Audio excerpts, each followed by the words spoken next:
Good afternoon, friends. Stephen Ben-Nun with Israeli News Live, and wanted to go over some different issues this evening with you guys. We're going to be talking about weather events, things that are going on all over the world. It's really becoming nuts, as well as a few other things.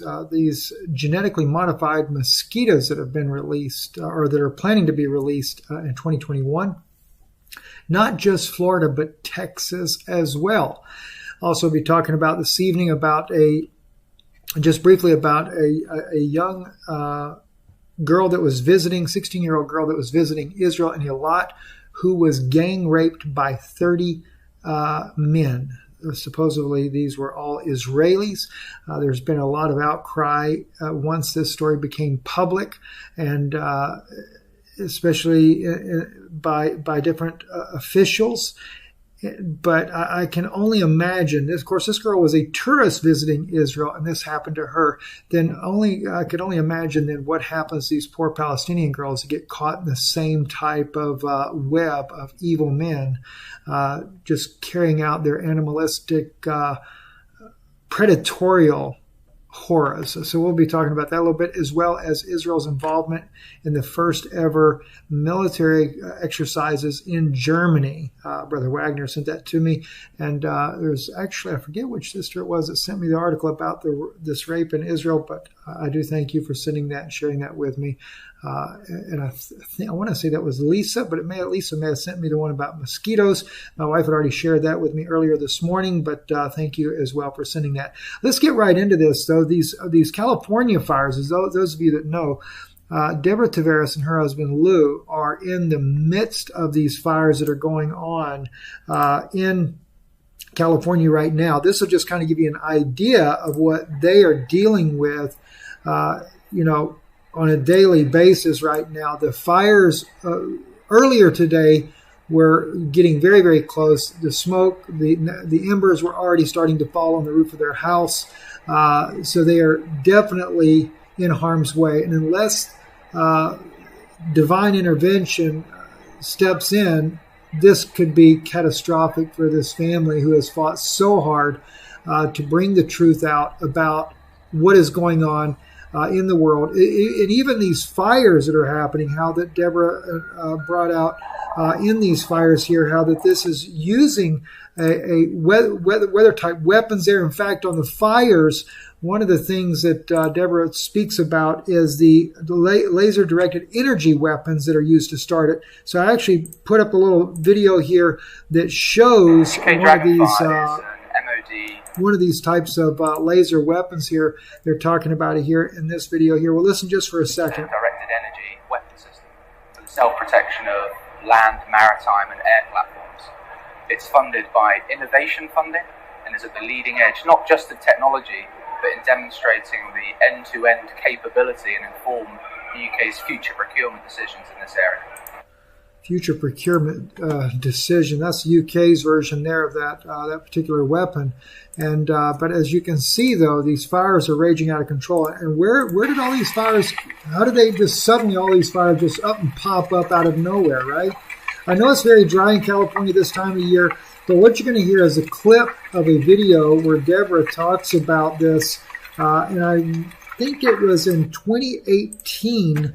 I'm going to pull that video up right now for you, and I want to play this clip here for you. Deborah Tavares, this was when she was on the Power Hour, but of course Deborah's channel, StopTheCrime.net, also her YouTube channel, StopTheCrime.net. Listen into this here real quick. Theory, you can call whatever word you want. It is extremely suspicious, and there is certainly evidence that the story that we are being told is not true. At the heart of it is this woman, Deborah Tavares, who is an absolute hero. She doesn't like for me to say that, but I'm going to say it anyway. She is standing really in the face. Think about if what she's saying is true and her standing up, what that means, and the flack she is getting and the weight of the world that is on her. We appreciate her so much. We want to hear more of what's going on. Deborah Tavares, StopTheCrime.net. Welcome back to the Power Hour. Well, Daniel, thank you so much for having me back on.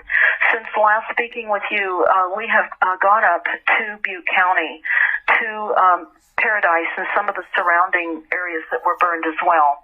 And we've gone up with several ex-fire captains that between the two of them have 60 years of strike team fire experience. They also one of them was fighting here in the Tubbs Fire in Northern California during October of 2017 and has since retired. He saw firsthand the intentional use of weapons systems and the primary focus on safety for the firefighters. A new method of firefighting is safety, of course, for the firefighters, evacuation, and clear the area, because they're not equipped at all to fight fires as they have been in the past. In fact, I want to say this now. We were filming a meeting here in Santa Rosa just after the Carr fire up in Redding. And the sheriff and other agencies were reporting on those firefighting efforts. And we were told by the sheriff that it was difficult to fight and literally arrive at that firefighting effort in the air because of all the drones that were flying over Redding at that time. And I asked in front of a group of a couple hundred people, why didn't you clear the drones out of the way? I mean, shoot them down if they were in the way of firefighting efforts. And he said... Let me pause just for a second. Right now, they're showing this little small drone on there. I don't believe that Deborah's talking about these little toy drones that people are playing with. I think Deborah is talking about military drones, much larger. Let's continue on. In front of all the people, we needed to first confirm what agency they were with. So I will leave that up to everybody as we roll in to what we observed in the town of Paradise. We saw, in fact, that the smart meters were involved. It was a house-to-house ignition. We know, and the firefighters observed, that the trees resisted the fires, which everyone can see from the overhead aerial photography, that the tops of the trees are still green.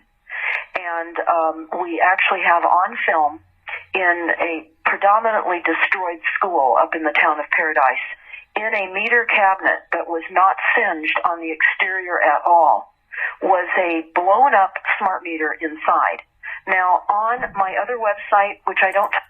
All right, this here, I was thinking that I actually had the clip there where Deborah talks about the laser technology that I was showing you, but this was actually the smart meter technology where they can ignite a house on fire. I do know that firsthand information as well. There is, in every power company, there is a control room, a secure control room, and that control room normally...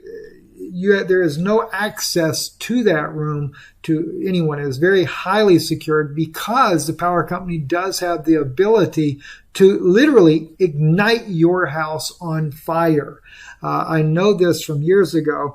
I won't go into that issue, but I do know that that is a fact, that is true. And I can only imagine, of course, that was back in the old days. What can they do with these smart meters now? No doubt about it. Talk about that much because I don't post on it regularly. Is smartmetersmurder.com. Everyone will find a link to smart meter fires throughout the many years of deployment history, including a number of Pacific Gas and Electric whistleblowers that were telling us years ago that Pacific Gas and Electric knew the smart meters were causing fires, and they are. They're pulsed, and they can cause brownouts in our homes, and they can take down our appliances. Anytime you have an appliance that has been destroyed or isn't functioning right, you have to suspect the smart meter if it's on your home. So I will say one thing right now for everyone that can: opt out of the smart meters as soon as possible. We have observed that in the fire areas, many of the homes that managed to survive did not have smart meters. Now, I can't say that completely, but we have made that observation. You must understand, we are in an active criminal crime scene, and the perpetrators are determining the cause. So we are up there with investigators, and other people are up there with investigation work being done as well to determine the facts around this.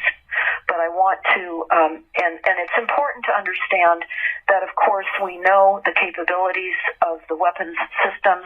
We've been told about this for many, many years. And there are many documents that talk about that.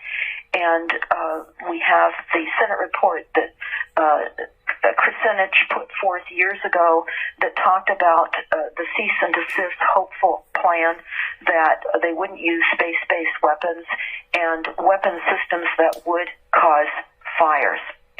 So it is just really important to understand all right, that's it. Deborah did get into that as well. And I'm not really sure as of right now what started these fires over there, whether it was the weather or the space-based weapons, or was it the smart meters, or is it a combination of both? But nonetheless, our good friends Lou and Deborah Tavares are in a very critical situation, and the powers that be would definitely like to silence her voice and destroy all of this evidence that she has. And so, in my view, this is very much a targeted, not just the fact of taking out all the other people they want to get out of Northern California, but it's targeted against Lou and Deborah Tavares.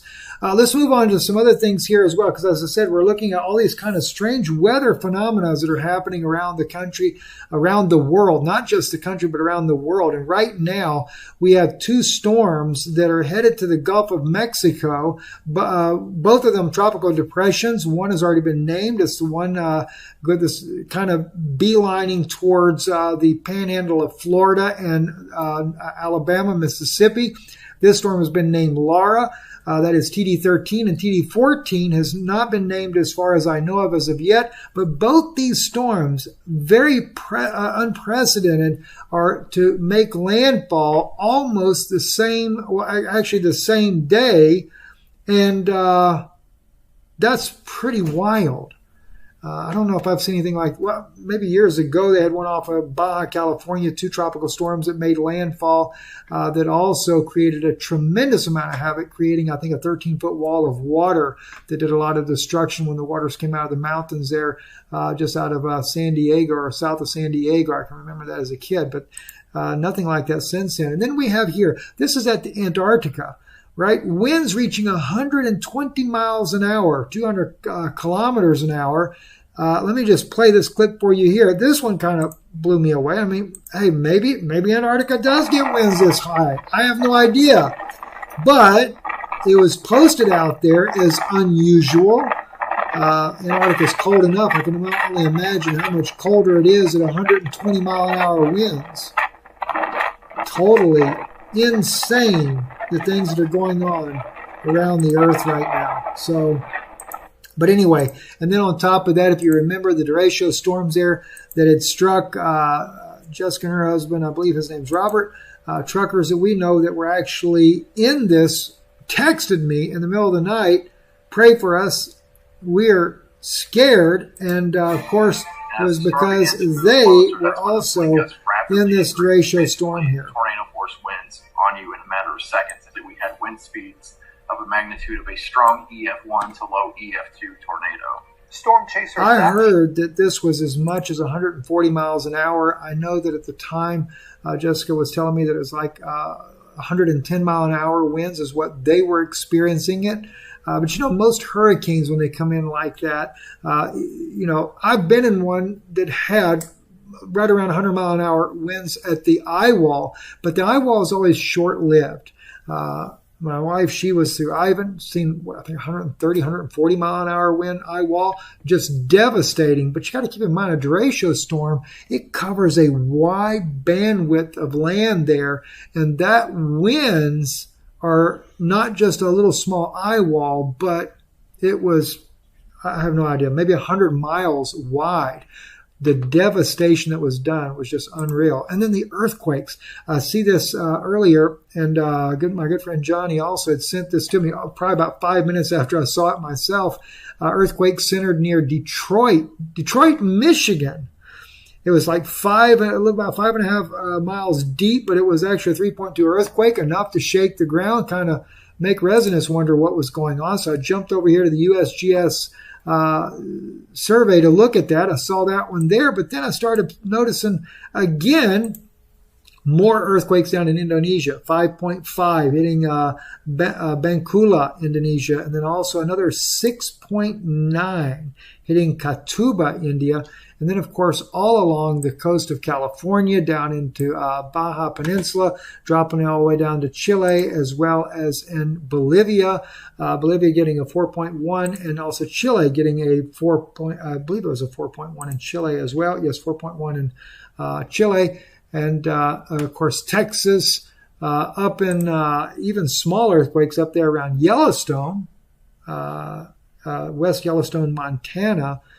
So things are just going nuts right now. Even Hawaii getting a little 2.8 earthquake. So all kinds of crazy things happening all over the earth there. And then, of course, my wife had shared with me, and like I said, somebody had sent me the article itself. My wife was telling me earlier today about the genetically engineered mosquitoes that are going to be released in Florida. Now, the sister that sent the article to me, she reminded me, she said, Brother Steve, she said, they're actually going to release these mosquitoes, not only in Florida off the Keys, but the article states in there, which is very true, the article does state it, it's also going to be released in Harrison County, Texas. She said, I remember you talking about how that one of your sources had talked about that they would target Florida and Texas, the undesirables. She said, could it be that this genetically modified mosquito is one of those plans? Of course, it was Texas, Florida, and New York City. I don't know, but that is very weird, this genetically modified mosquito being released. And, of course, they're claiming that it will die off at an early stage. Sounds really weird. Israel's first military exercise in Germany moving event. Says that because it was the pilots that flew with the Germans were pilots of former Holocaust survivors.